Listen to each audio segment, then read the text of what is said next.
മോനെ പറഞ്ഞ സാധനമൊക്കെ എടുത്തു വെച്ചിട്ടുണ്ടാ? ആ ചേച്ചി എടുത്തു വെച്ചിട്ടുണ്ട്. ഇങ്ങനെ തന്നേരും മോനെ. എത്ര രൂപയായി? അപ്പൊ അരിപ്പൊടി 35, 50, മുളക് പൊടി, ഗോതമ്പൊടി അതെല്ലാം കൂടെ 150 രൂപ വെച്ച്.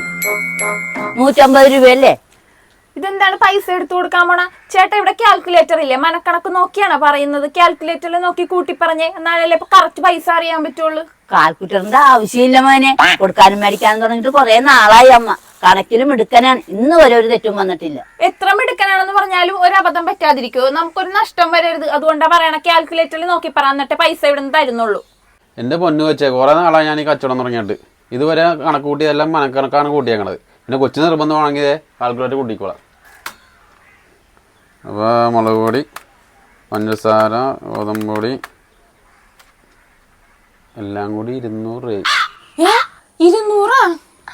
കുറ്റം കെട്ടവളെ, ഇത് ലാഭത്തിന് കിട്ടിക്കൊണ്ടിരുന്ന കാര്യമാണ്. അതില്ലാതാക്കിയപ്പോ നിനക്ക് സമാധാനമായല്ല. പാടി ഞാൻ ശരിയാക്കി തരാം.